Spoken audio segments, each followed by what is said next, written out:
Dork Lords, talking about nerd stuff. So be it. For now, Now for that's what another it is. edition of Talking About Nerd Stuff. With Ladies and gentlemen, nerds. ladies and gentlemen, welcome to the Dork Lords, talking about nerd stuff. That's what we do. It's Rob McLemore in St. Louis, and through the magic of technology, Dork Lord Matt here in Chicago, and all Bringing this it together. technology, all this stuff combined so that we can talk really nerdy stuff. Barry, we're Awesome. nerded up. Today, we're going to talk about our favorite and least favorite movie villains.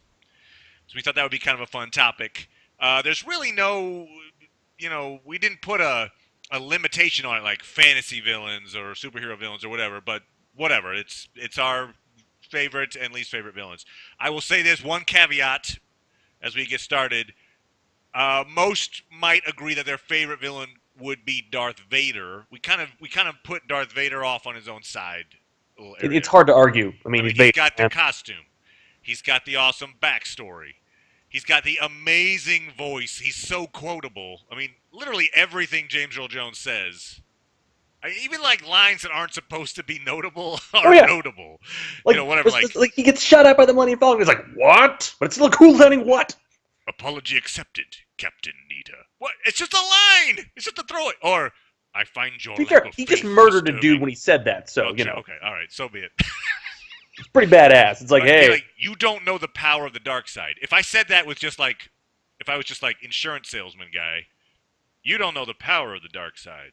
You'd be like, and I guess I don't. I suppose. I would say I'm not James Earl Jones, but in my best bastardized James Earl Jones voice, you don't know the power of the dark side. I mean, you're like, what? Okay, I guess you're right, sir. Anyway, all right. And he has a lightsaber. Anyway, so many awesome things. It's hard to compete with him. On the other hand, hard to compete with the worst villain being the prequels Anakin Skywalker. So he has kind of the best and worst of all things. Your hands are smooth, not like sand. Rough. Okay, anyway. All right, that guy is the same guy. Why? Why, God, why? Okay, so we're going to start with Mr. McLemore giving us his favorite movie villain. Mr. McLemore, you're on. All right, so I spent a lot of time debating on this one of who I consider to be really good, and the one person that I really wanted to use kept coming back, Hugo Weaving. Okay. Because Hugo Weaving, in the original Matrix, as Agent Smith, is my favorite movie villain. Now, just the first one. Just the first one. Okay, sure. We're just going to pretend the other two. We're only talking movie. We're not talking trilogies. First movie. First one, Hugo Weaving, Agent Smith. That's pretty good guess. Because he's super calm and cool and just complete badass. Like this dude, nothing even kind of phases him. He's just he's got that same thing, simple little lines. He Mr. just delivers. Anderson. You're like anybody just says Mr. Anderson. Mr. Anderson. Yeah, everything. Just he's got that whole thing just down. Even the very beginning was no, Lieutenant, your men are already dead. He's just got that thing. You don't want to mess. That speech he has too with Morpheus when he's talking about the virus. So that's the thing. See, as the movie goes on, that's what I love about him so much, because you can watch him slowly starting to crack.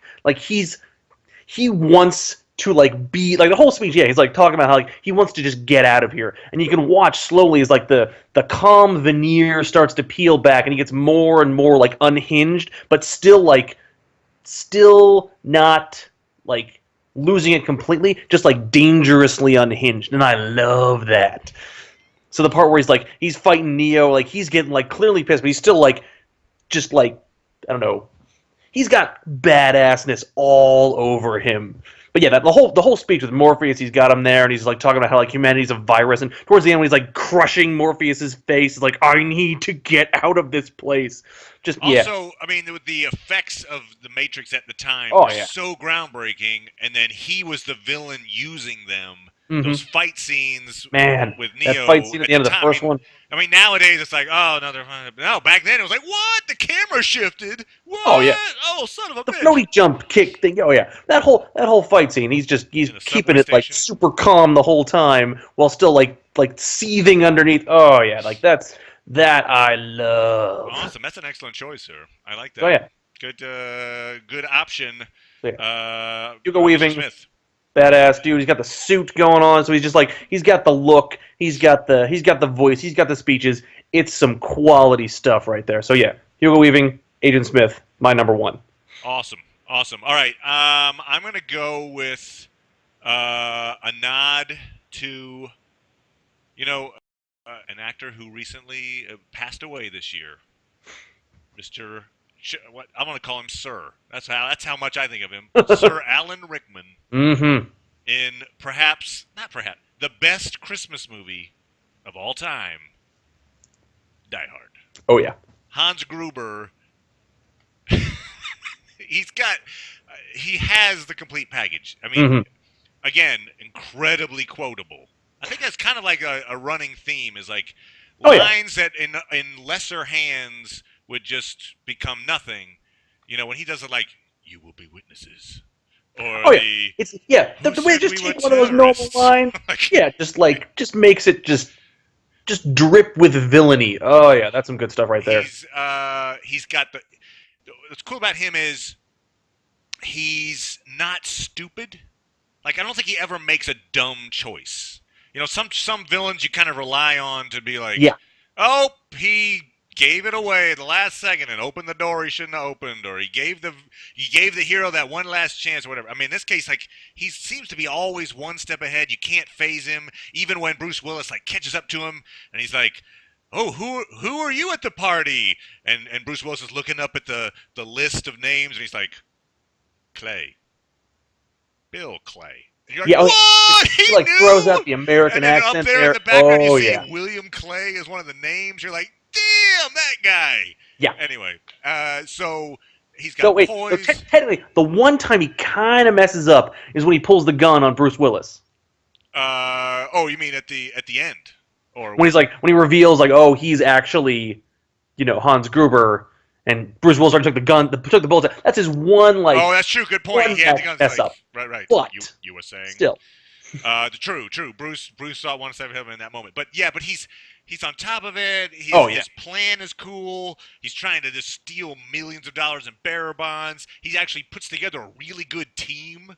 Like Like he doesn't really have a dumbass in his team. Like they're all like they have a special purpose. They all have kind of cool personalities. The team itself is neat. Yeah. Let's also point out he's got the evil goatee too. He's got that look down. He does, and that you think he comes off as a terrorist, but he's not a terrorist. He's totally faking everybody out. There's great comic little beats in there, very darkly comic, but some really awesome little beats. Mm-hmm. It's a knockout performance. Plus, it's also kind of like that. He does this great job at the elite corporate villain. I don't know, like he doesn't have a cape. He doesn't have a lightsaber or whatever, but he's a dude in a suit, and he's just so menacing yet refined. Not to mention the fact that death, man, the death shot, Hans Gruber plummeting from the building. With the watch. You're like, it's Christmas. It's the time of miracles. Anyway, all right. So Hans Gruber. Also, that was one of his like breakout roles. He'd like been acting his whole life, and that was like the first one that actually like put him on the map. As well it should. The Nakatomi building will never be the same. Not at all. So Hans Gruber, best movie villain. All right, we're going to switch it up to our least favorites. And I think I know where Rob McLemore's going on this one. Yeah. Because we once did a sketch about it. All right, anyway, over to you, sir. I wrote a musical number, a full song in ode to... I will attempt to put a link to that. Yes, to Highlander 2 and its truly, truly terrible villain, General Katana. Which, by the way, real quick, time out. One of my considerations for best movie villain Kurgan from The the original Kurgan. Highlander. And Clancy Brown. Clancy Brown. Oh, talk about love. quotable. All right, anyway. Talking about the voice right there. Clancy Brown, man. Oh, Right. love that So voice. that said, sorry, So, didn't yeah. interrupt. Taking full, like, 180 degrees. So, first of all, Highlander 2 is just, oh my god, it's so bad. It's so... Because it takes everything that's awesome about Highlander 1. Like, here's this cool premise. Immortals, they fight each other, chop off heads, and then, like, they fight till there's no one left. And then that's the plot. That's the basic thing of Highlander. And there's Queen, and it's fights. great. One-on-one Highlander fights. 2, Boom, boom, boom. they take that and they're like, hey, you know what? Let's make a sequel and basically just dump on all of that cool stuff. Like, it starts out and there's, like, dudes in, like, the future or another planet or whatever, or the past. I don't even know. They don't know. And then, like, the Highlanders are, like, the Immortals are really, like, criminals sent back in time to fight each other. So it doesn't make any sense at all. So Michael Ironside is General Katana. And... Doesn't he have, like, these chicken dudes that are like... we'll get to the chicken henchman. He definitely has chicken henchmen. The chicken henchman. Yes. Okay, sorry. And the whole thing is, like, he, like, and so, you know, Connor McLeod, he, like, became the one, and he, like, he won the prize, and he's now old and gonna die. And like, the thing is, like, he could have used the prize. The thing is, apparently, when you get the prize for, like, being the last one alive, it's a big deal. There can be only one. He could either, like, go back to where he came from and fight General Katana, or he could just, you know, live out his life on Earth and do whatever, which he has chosen to do up until. By the way, was never brought up in Highlander. Not at all. There was not. There was just I get to die and great. I need to be a human being. Yeah, he gets like knowledge and power, whatever. Yeah. But anyways, so he has been doing this. And meanwhile, General Katana is like staring through time or space or whatever at him and be like, he might not keep doing that at some point. Right. I better go kill him so that he can, just in case he changes his mind, now that he's old and weak and gonna die soon. So he sends these two dudes that are like man-chicken hybrids to fight him in a really just crappy way. He does that. He manages to decapitate one of them, and then, like, gets all quickening, lightninged back to being youthful, because and then there's remembers no longer all the only stuff. one. Yeah. He remembers all the stuff that, like, he totally forgot about, that then he's like, oh, I guess I could go fight General Katana now that I remember that he even exists, and this whole weird-ass backstory that they shoehorned into. Right. You're so right, though, that the plot totally relies on the fact that Katana could have just let him die. He could have just been like, you know what? He'll probably die in about 5 years. Let's just let this run.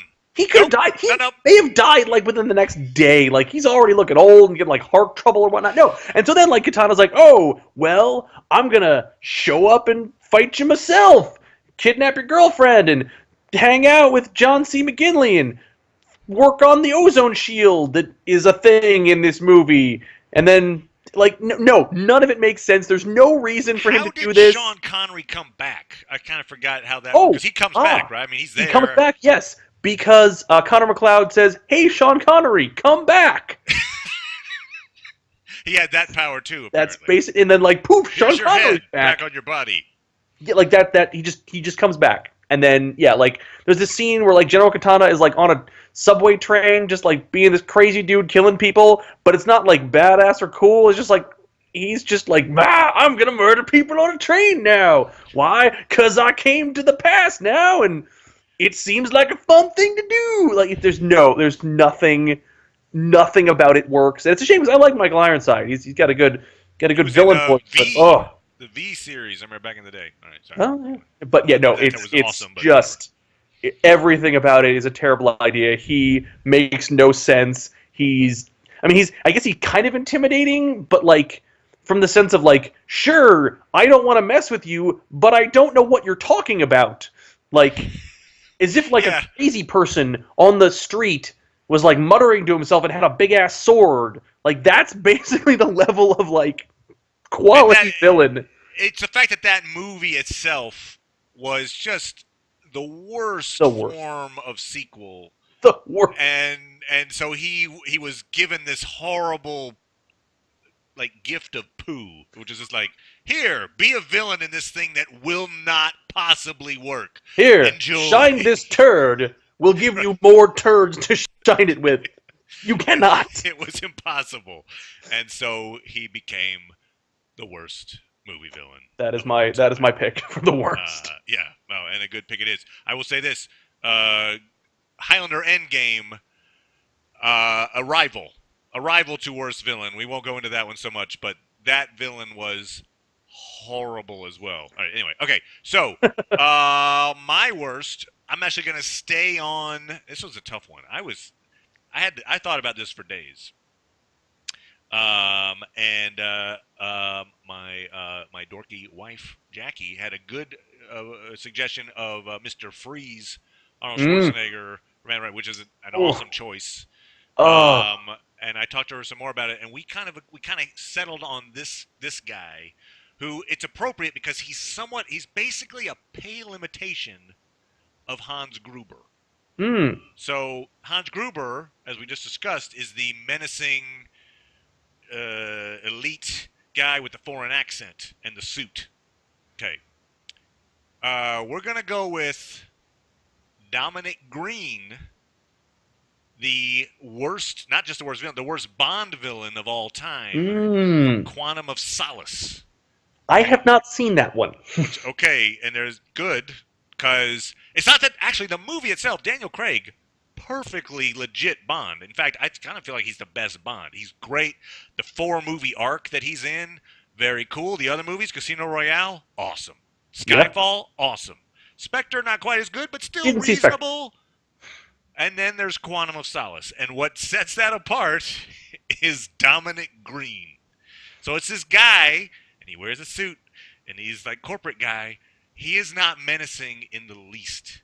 Plus, he's middle management. He's not even like, he doesn't Ooh. lead anything. He's like this guy in the middle, and his plot, from what I understand, his plot is to basically start a coup in Bolivia to get water rights. Now, hey, for what all I know, in the real world, maybe that's a great, awesome way to make money. In the movie world, couldn't be more boring. You could do better. You're a Bond movie. Like Be this is more this is a boring. series that has like giant moon lasers. Like we can Right. do better than I water will get rights. Bolivian water rights, or I will die trying. I always thought that Quantum of Solace sounded like the name to like a Castlevania game. Right, yeah, right. It does sound like, yeah, it's like some game you'd play on like with basic formatting or something, or it's not even. It's like a text. Anyway, it's DOS. It's a DOS game. Welcome to Quantum of Solace. Go Right. forward. Go right north. Oh, no more. He has a now. Again, they were trying to maybe borrow on the Hans Gruber idea. Hans Gruber, menacing German accent. Dominic Green, French accent, not so menacing. Yeah. And in fact, he has zero memorable lines. Ooh. I actually had to try to look him up on IMDb, and it had like 3 lines that it listed, and one of them was, "My friends call me Dominic." Yeah. Oh, that's good. Good, witty. Well done. That's great, man. That's some quotable He had- lines right he there. he had no lines. Plus, okay, so for instance, I mean, like some of the best Bond villains have always, like, "No, Mr. Bond, I expect you to die." There's lines that you kind of remember. Or you remember their deaths. Like they have these big death scenes. In this case, Oh yeah. Bond does not even kill Sean him. Bean falling on the giant satellite. Oh yeah. There you go. Boom. In this case, by the way, I guess we're way into this. Spoilers. But Spoilers for Quantum of Solace for those of you out there who have been dying to watch that one. or Highlander 2. We've been spoiling the crap out of that one. All right. But so Daniel Craig just leaves him in the desert.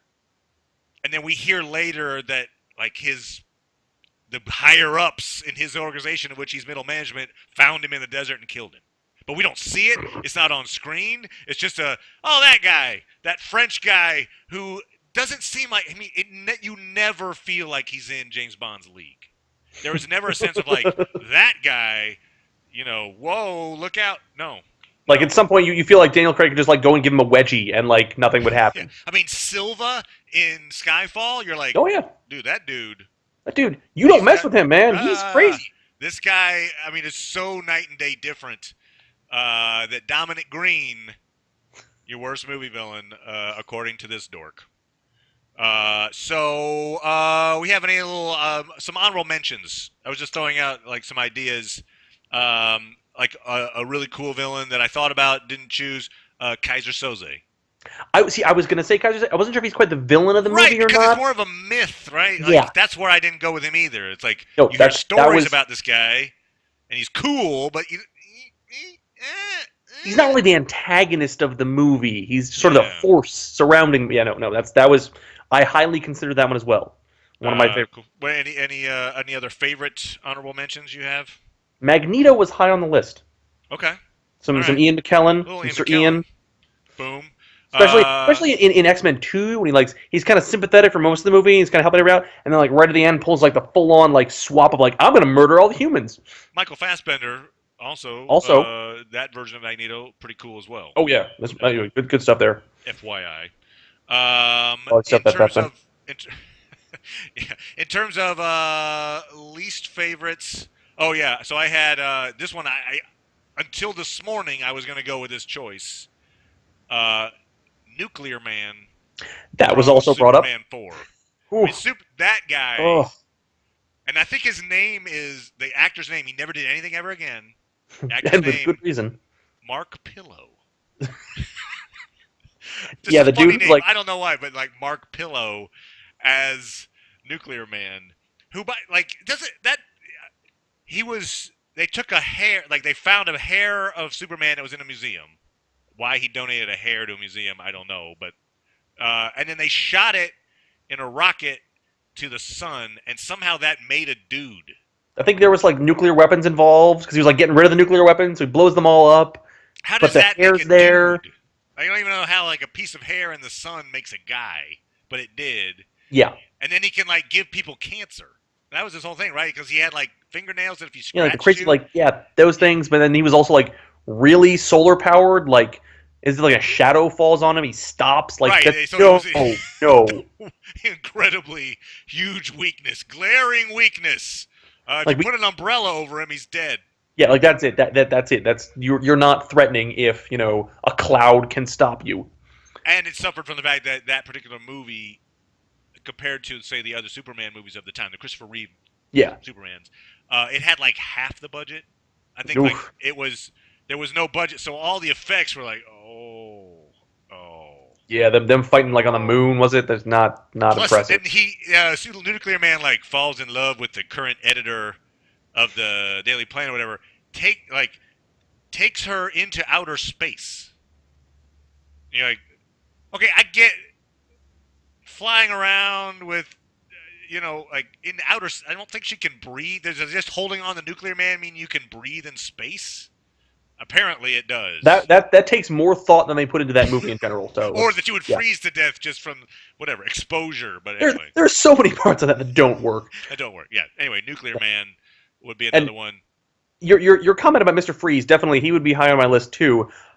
Specifically for the fact that now, see, I'm a big fan of the old Batman the Animated Series. I grew up that was my thing, and they I watched a fair amount of reinvented Mr. Freeze for that one. They gave him the whole Agreed. like He was really cool, and he had that like the snow globe, which yeah, is like he gave him like the new backstory. Where he's got like the tragic wife, and he's a man with no emotions, and he was just like super cold, like emotionally, and just awesome. But He it was was great. sad. It was a He was sad. tragic. He was super tragic. And then they used that backstory with Arnold Schwarzenegger, who's like the dude who, first of all, like who believes that dude's a scientist? Like that's one thing. There's that, and then there's the fact that he's like has the million puns. He's got like They tried to costume do like a henchmen 60s for like Batman. singing songs, and it's like here's this awesome concept, and we're just gonna just crap on that one too. Right. He Uh, kind of wrecked it for a while. Kind of like Ryan Reynolds' original Deadpool. Ooh. Horrible. But that came back around, and Deadpool was See, a reasonable movie. I so wasn't maybe gonna say got Mr. Deadpool. Freeze. I was going to say Deadpool because in and of itself, the character, were it not to be Deadpool, at least looked cool enough and could do cool things.